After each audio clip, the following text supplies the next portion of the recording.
Pour toute armée, qu'elle soit en phase d'offensive ou de défense, il existe une ligne qui ne devrait jamais être franchie. Les civils ne font pas partie du champ de bataille. Les habitations ne sont pas des cibles. Et pourtant, une fois encore, cette ligne a été mise à l'épreuve et les conséquences se sont manifestées plus rapidement que beaucoup ne l'avaient anticipé. Ce qui a suivi n'a pas commencé par des cris ou des scènes spectaculaires. Cela a commencé discrètement aux premières heures de la nuit, lorsque des alertes ont retenti dans les villes ukrainiennes et que les habitants se sont précipités vers les abris, sans savoir ce qui arrivait, ni jusqu'où cela irait. Le 9 janvier, les médias internationaux ont confirmé que la Russie avait lancé une nouvelle opération nocturne de grande ampleur contre l'Ukraine. Des engagements de missiles, des activités de drones et des frappes coordonnées ont été signalés dans plusieurs régions. Si ce type d'attaque est malheureusement devenu familier, celle-ci comportait un élément nouveau et profondément inquiétant. Pour la deuxième fois confirmée depuis le début de la guerre, la Russie a déployé le missile balistique Oreshnik. Ce système n'est pas connu pour sa fréquence d'utilisation mais pour ses capacités. Les analystes le décrivent comme rapide, difficile à intercepter et conçu pour saturer les défenses grâce à sa vitesse et au déploiement de multiples ogives. Son apparition a immédiatement suscité des inquiétudes bien au-delà des frontières ukrainiennes.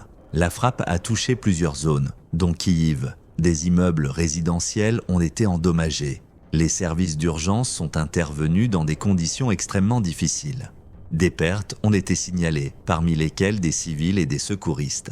Les infrastructures énergétiques et civiles ont également subi des dégâts, ajoutant une pression supplémentaire à un système déjà fragilisé par les conditions hivernales. Plus à l'ouest, la Russie a affirmé que Lviv avait également été frappée. La proximité de cette ville avec les frontières de l'OTAN et de l'Union européenne a rendu la situation particulièrement tendue, relançant les discussions parmi les responsables européens sur les risques d'escalade et la sécurité régionale. La Russie a présenté l'opération comme une mesure de représailles. Les autorités ukrainiennes ont rejeté cette version, affirmant qu'aucune attaque vérifiée contre la résidence de la direction russe, évoquée par Moscou, n'avait eu lieu. Des observateurs ont noté que des justifications similaires sont apparues à plusieurs reprises au cours du conflit, souvent après des avancées ou des retraits russes sur d'autres fronts. Quelle que soit l'intention affichée, le résultat était clair.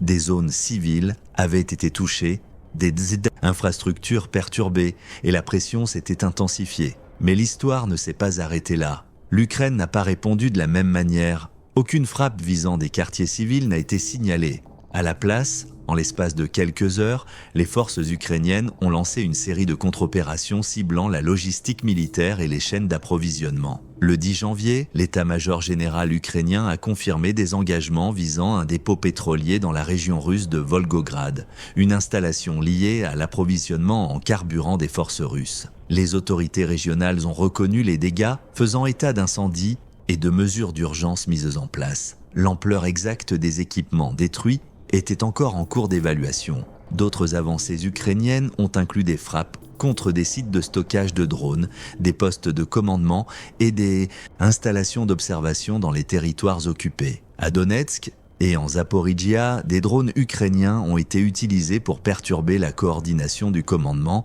et réduire la capacité opérationnelle, signalant une priorité constante donnée à la précision plutôt qu'à l'effet spectaculaire. Ces actions s'inscrivent dans une tendance plus large. Alors que les systèmes à longue portée russes ont souvent été utilisés pour exercer une pression sur les villes et les réseaux énergétiques, la contre-stratégie ukrainienne s'est concentrée sur la réduction des capacités militaires, carburant, drones, infrastructures de commandement, plutôt que sur les centres de population. Parallèlement, les répercussions du conflit continuent de s'étendre. Dans la région russe de Belgorod, des perturbations des services publics ont laissé de nombreux habitants sans électricité ni chauffage. Les responsables ont décrit les efforts de réparation d'urgence comme étant en cours. L'incident a mis en évidence à quel point la guerre s'est profondément infiltrée dans la vie civile des deux côtés de la frontière. Les réactions internationales ont été rapides.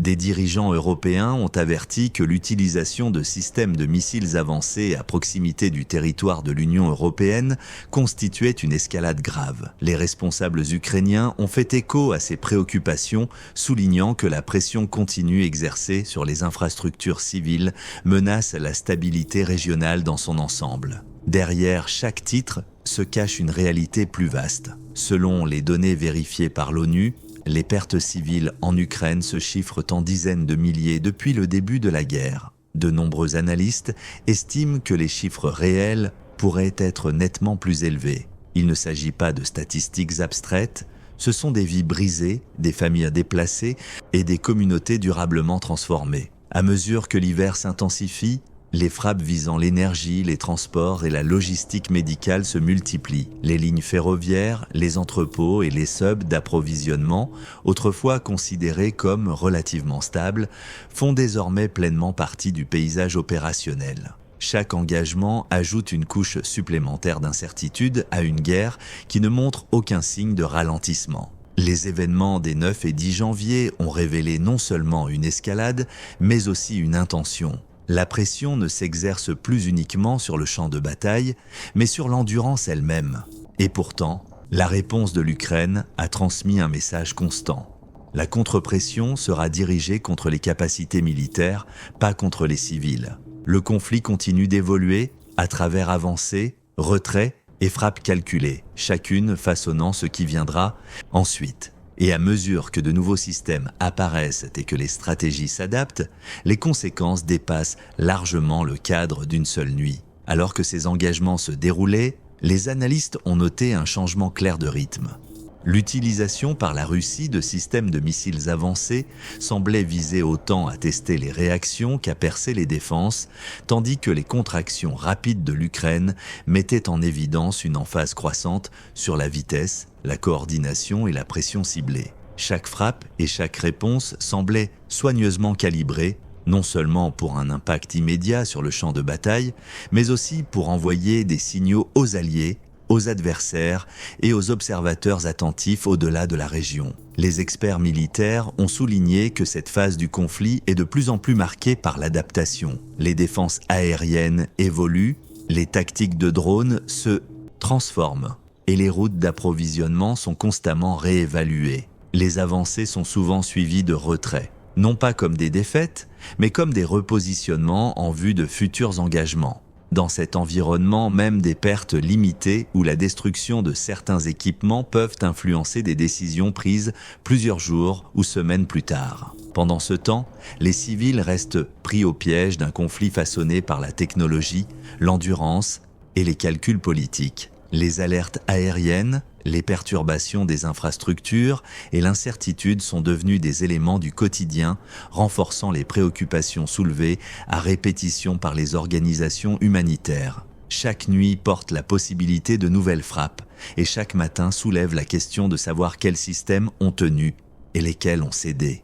Alors que les conditions hivernales aggravent les défis logistiques, les deux camps font face à une pression croissante pour maintenir leur capacité opérationnelle tout en gérant les attentes internes et externes. Ce qui se passera ensuite dépendra peut-être moins d'actions isolées que de l'élan cumulatif construit par des mouvements répétés et calculés. Restez vigilants, restez informés, aimez la vidéo, abonnez-vous à la chaîne et activez les notifications, car le prochain développement pourrait survenir plus tôt que prévu.